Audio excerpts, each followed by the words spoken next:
writing books, but scripts and things like that. You're a great editor and all these things. What role do you think the arts play in leading people to Jesus?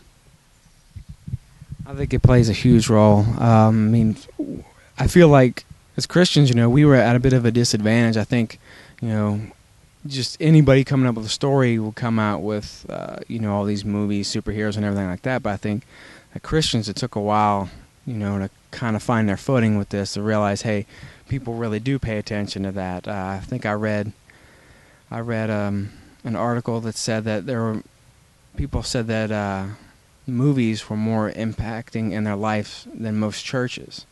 And so the churches needed to start, going making the changes that they did. You see the big successes of Facing the Giants. There's guys in Sherwood, in Georgia. You see, now there's a lot of Christian New York Times bestsellers, and we've just seen a total turnaround. It's for some people, it's a whole lot easier than talking to somebody. Just give them a book or give them a movie and say, hey, what do you think of that? And it starts a dialogue. You can go back and forth, and, you don't feel like it's so forced and so kind of confrontational.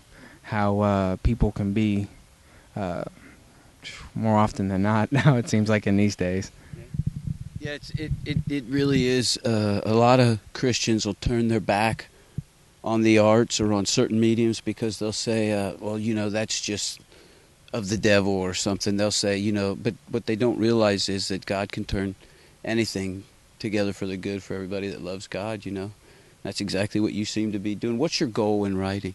The ultimate goal?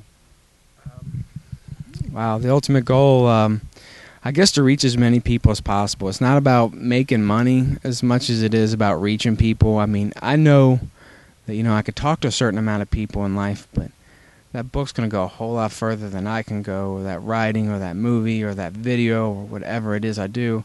People can reach that in their own time, and I could be asleep, and people are reading it, people are watching it, and things like that.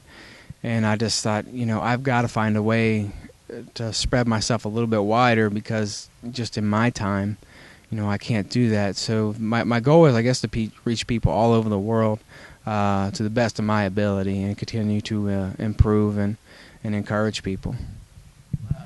I never looked at it that way, but, it's really biblical. I mean, we pick up our Bibles all the time and read them, and so we can constantly be with God. Through prayer and those things anytime we want, but I never really looked at it that way, that if you write a book, while you're in bed at night, somebody somewhere could be reading that book. And that's really an interesting thought. How long does it take to finish a book, like when you're a writer? I know you said it took you 8 years to do the first one, but how long, for the second one? Was it longer, shorter? The second one, I came up with a pattern. I wasn't going to just... I wasn't just going to write it when I felt like it. I was going to push my way through it. I was going to set a writing schedule, and I was going to continue to work on it. I was going to complete everything, and I was going to do it in a time period where I felt like, okay, I can get this done. I can get it polished up. Give me about a year, and I can get all the bugs worked out. That way I can go back and look over it. And now I'm kind of more centered on themes when I do the book, so it's not like it's all over the place. If I have a certain theme, I can stay focused. The last one took me a little over 90 days, and I was writing 5 hours a day. Are there any authors that you really love that have really influenced your life, or maybe people in other mediums of the arts that have really influenced your life? There's a lot of people out there. I look at the type of following these people have. It's like I see Nicholas Sparks. He's I guess in a romance type genre, but there's a lot of elements of faith in what he does, and he presents faith, I guess, in a way that it's not real in your face. It's not.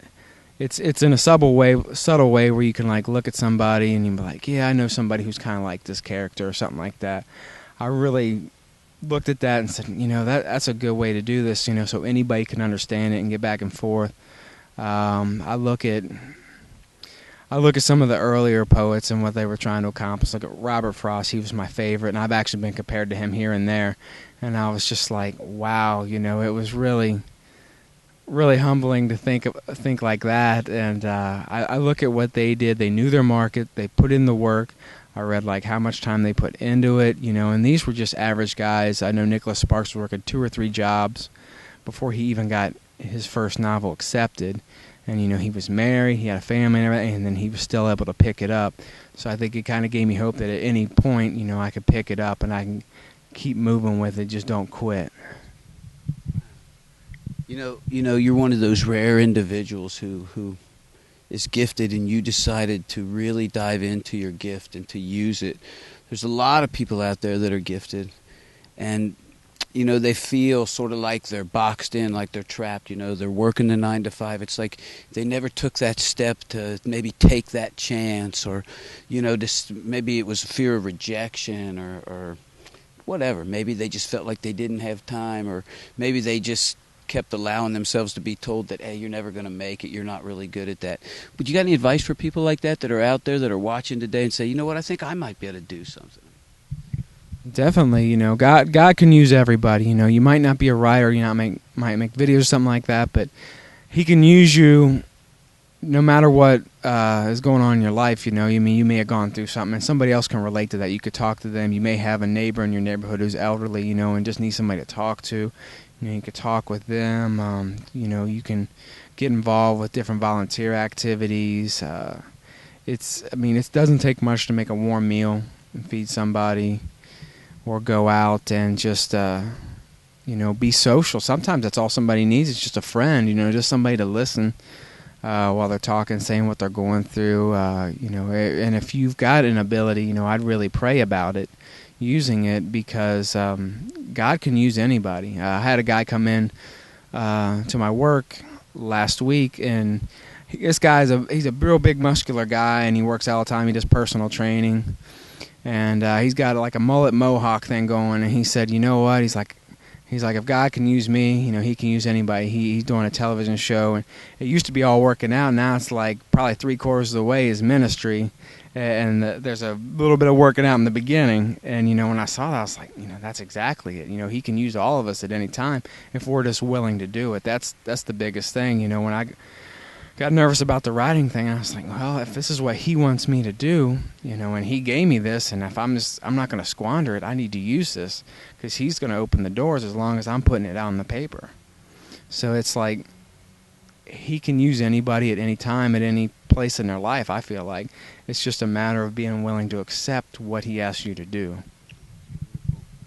In the book of Matthew, the disciples asked Jesus, which one of us will be the greatest when we get to heaven? And Jesus said, the greatest in the kingdom is the one who serves the other. And what you just described is a servant's heart. Somebody who wants to go out and serve others. That's the greatest in the kingdom. And you know what? You've got a servant's heart like that. Absolutely. How can people reach you? How can they learn more about what you're doing? How can they find out more about the books? Maybe they'd want to get a few books, and have some sort of a Bible study with them, or just something. Give some information how they can do that. I could be reached through richardshanereinert.com, and that's going to show up at the bottom of the screen here. And you can also find videos of me on YouTube, youtube.com/richardshanereinert. And once you get to my website, there's plenty of information there. There's how to get the books, where to get them. There's videos, there's a blog. You name it. I've tried to cover it, so somebody feels like, hey, if they need something, it's always going to be there, and it's always available. If they really got a heavy-duty question, they can always write it on a piece of paper, tie it to a rock, and throw it through your front window. No, just kidding. We don't want to do that. There's a lot of ways to communicate. Well, Shane, I want to thank you today. It's been just wonderful to interview you. I can't wait. I'm looking forward to the next book to come out. You're just an awesome man of God, and I just pray God's blessings over you and your family and over all that you love. And we're looking forward to it. I hope to hear we'll do this again after the second book comes out. All right. Okay? We'll look for you on that New York Times bestsellers list. Amen.